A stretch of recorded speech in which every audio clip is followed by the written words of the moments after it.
ప్రభునందు మాకు అత్యంత ప్రియులైన దేవుని ప్రజలందరికీ యేసుక్రీస్తు వారి శ్రేష్టమైన పూజింపదగిన నామం పేరిట శుభాలు ప్రకటిస్తున్నారు.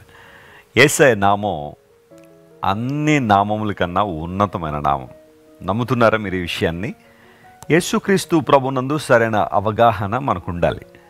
మనం ఆరాధించే దేవుడు ఎటువంటి వారో, ఆయన అంగీకరించడం వలన ఆయన ఎలాంటి ఆశ్చర్య కార్యాలు మన జీవితంలో జరిగిస్తారో స్పష్టంగా మనం ఎరిగిన వారమై లేఖనముల ద్వారా దేవునికి ఔన్నత్యాన్ని గ్రహించినప్పుడు ఖచ్చితంగా మన జీవితాల్లో నూతన అభివృద్ధిని మరియు ఆశీర్వాదాలు మనం పొందుకుంటాం. ప్రతిరోజు కూడా దేవుని వాగ్దానాన్ని మనం ధ్యానం చేస్తున్నాం. ఒక్కొక్క వాగ్దానాన్ని ప్రతిరోజు ధ్యానం చేయడం ద్వారా ఆ రోజంతటికి కావలసిన ధైర్యాన్ని మరియు స్ఫూర్తిని మనం పొందుకుంటున్నాం. మీలో చాలామంది ఈ వాగ్దాన సందేశాల ద్వారా మీరు దీవెన పొందుతున్న విధానాన్ని మాకు తెలియజేస్తున్నందుకు మేము ప్రభువును స్తుతిస్తూ, క్రైస్ట్ వర్షిప్ సెంటర్ ద్వారా దేవుడు ప్రపంచవ్యాప్తంగా జరిగిస్తున్న సేవను బట్టి, పరిచర్యను బట్టి ఎల్లప్పుడూ మేము ప్రభువుని కనపరుస్తున్నాం. ఈరోజు వాగ్దానం కోసం కనిపెడుతున్నారు కదా, కీర్తన గ్రంథం 28వ కీర్తన 7వ వచనాన్ని మనం చదువుకుందాం. Psalm 28 and verse 7. యెహోవా నా ఆశ్రయము, నా కేడము, నా హృదయము ఆయన యందు నమ్మిక ఉంచెను గనుక నాకు సహాయము కలిగెను. కావున నా హృదయము ప్రహర్షించుచున్నది, కీర్తనలతో నేను ఆయనను స్తుతించుచున్నాను. దావీదు భక్తుడు రచించిన కీర్తన, తన జీవిత అనుభవాల్లోంచి ప్రభువుని స్తుతించిన అనుభవాలు, ఆ తరువాత తన కష్ట సమయాల్లో దేవుడు ఏ విధంగా దావీదును ఆదుకున్నారో, బలపరిచారో చాలా స్పష్టంగా కీర్తనలో రాసుకుంటూ వచ్చాడు. ప్రభువా, నీవు నాకు ఆశ్రయదుర్గముగా ఉన్నావు గనుక మౌనముగా ఉండక నా మనవి ఆలకించు అని కీర్తన ప్రారంభంలో రాశాడు. దేవుడు మౌనంగా ఉండట్లేదు. ఆయన మన ప్రార్థన వింటున్నారు, మనం చేస్తున్న ఆరాధన స్వీకరిస్తున్నారు, ప్రతి పరిస్థితిని ఆయన గమనిస్తున్నారు. నువ్వు మౌనంగా ఉండక నా మనవి ఆలకించు అని ప్రార్థనాపూర్వకంగా ఈ కీర్తన రాస్తూ 7వ వచనం దగ్గరికి వచ్చేసరికి అంటాడు, ప్రభువు నాకు ఆశ్రయమును కేడెమునై ఉన్నాడు అనే మాట రాశాడు. ఇంగ్లీష్లో ఆశ్రయం అన్న చోట స్ట్రెంగ్త్ అనే పదం వాడబడింది. దాన్ని హిబ్రూ భాషలో ఆజ్ అనే పదం ఉపయోగించారు. అనగా బోల్డ్నెస్. దేవుణ్ణి ఆరాధించువారు, దేవుని స్తుతించువారు ఎల్లప్పుడూ కూడా బోల్డ్గా ఉంటారు, కాన్ఫిడెంట్గా ఉంటారు. ప్రభువా, నా కాన్ఫిడెన్స్ నీవే.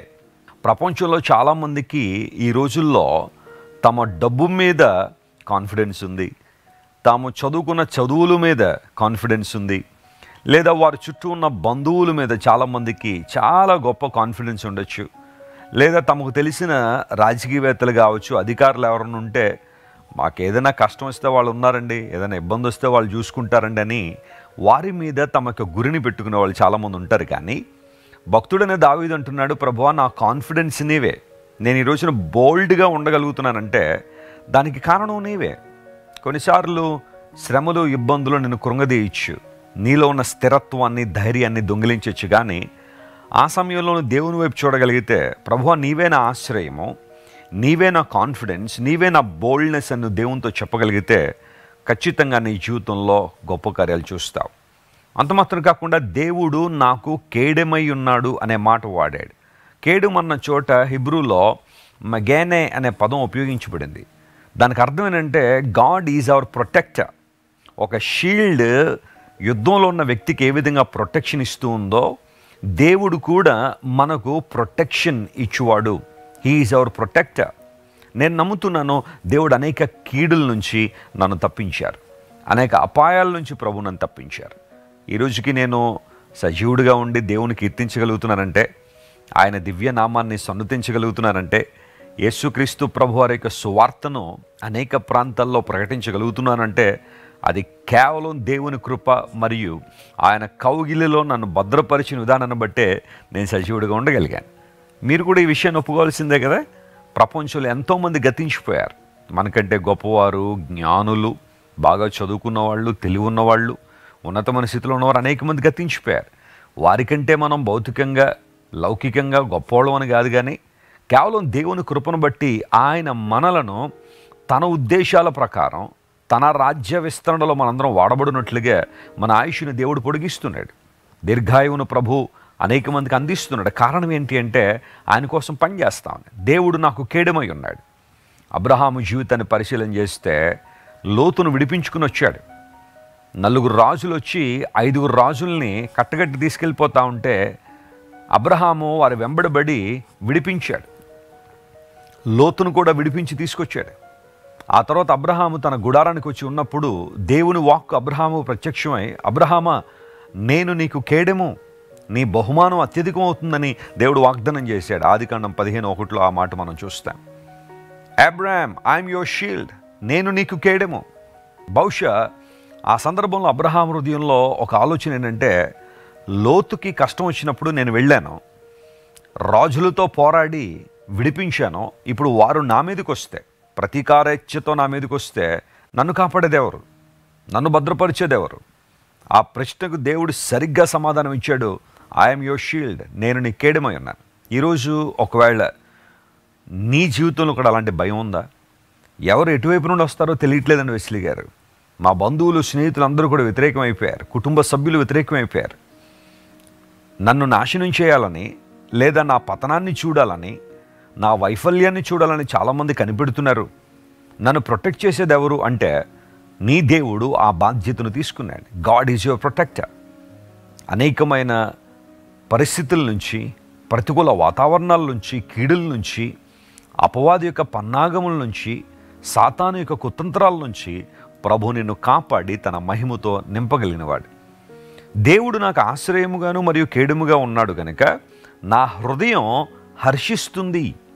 హర్షించడం అనే మాటకు ఇంగ్లీష్లో గ్రేట్లీ రిజాయిసింగ్ అనే మాట. మామూలుగా ఆనందించడం కాదట, గొప్పగా ఆనందించడం, ఎక్కువగా ఆనందించడం, దాన్ని హర్షించుట అనే పదం అక్కడ వాడారు. ఈరోజు నీ దుఃఖం నుండి, నీ కన్నిటి నుండి ప్రభు విడిపించి నీ హృదయంలో ప్రహర్షాన్ని దేవుడు నింపి తన మహిమ కొరకు నిన్ను వాడుకొనబోతున్నారు. నమ్మిన వారు స్తోత్రం చెల్లిద్దాం. ప్రార్థన చేద్దాం. కళ్ళు మూసుకోనండి. ఈ వాగ్దానాన్ని ఈరోజు క్లెయిమ్ చేసి ప్రభువును స్తుతిద్దాం. ప్రేమగల తండ్రి, నీవు మాకు ఆశ్రయముగాను కేడెముగాను ఉన్నందుకు నీకు స్తోత్రాలు. మా కాన్ఫిడెన్స్ నీవే, మా బోల్డ్నెస్ నీవే. ప్రభువా, మమ్మల్ని ప్రొటెక్ట్ చేసే దేవుడు నీవు గనుక నీకు వందనాలు. ఈరోజు మా ప్రియులు ఎవరెవరైతే నాయన భయాందోళనలతో ఉన్నారో, కలవరంతో ఉన్నారో, రకరకాల సమస్యలతో నాయన చుట్టుముట్టబడి ఉన్నారో, వారందరినీ మీరే ముట్టండి, దర్శించండి. నీ వెలుగు వారి మీద ప్రకాశింపచేయమని కోరుతున్నాం ప్రభువా. నీ సమాధానాన్ని, నీ స్వస్థతను, ఆదరణను వారికి దయచేసి నీ మహిమ రాజ్యం కొరకు వారిని వాడుకొనమని నీ సన్నిధిలో ప్రాధేయపడుతూ యేసుక్రీస్తు నామం పేరిట అడిగి వేడుకొనిచున్నాం తండ్రి. Amen, amen. God bless you friends. ఈ వీడియో మీకు ఆశీర్వాదకరంగా ఉంటే కొంతమందికి షేర్ చేయండి, వాళ్ళు కూడా దేవుని మాటలు వింటారు. Take care, bye. మీరు ఇంతవరకు విన్న దైవ సందేశం మరియు దేవుని సేవకులు చేసిన ప్రార్థన మీకు ఆశీర్వాదకరముగా ఉన్నదని విశ్వసించుచున్నాము. ఈ సందేశాన్ని మీ స్నేహితులకు, బంధువులకు షేర్ చేయండి. మీకు ఏదైనా ప్రార్థన అవసరత ఉన్నచో మా ఫోన్ నంబర్లకు కాల్ చేయండి. దేవుడు మిమ్మల్ని ప్రేరేపిస్తే విశ్వాసంతో సాగుచున్న ఈ పరిచర్యను ప్రోత్సహించండి. మరిన్ని వర్తమానాలు, పాటలు వినుటకు జాన్ వెస్లీ మినిస్ట్రీస్ అను మా యూట్యూబ్ ఛానల్ను సబ్స్క్రైబ్ చేసుకొనండి. ప్రభువైన యేసుక్రీస్తు కృప మీకు తోడైండును గాక.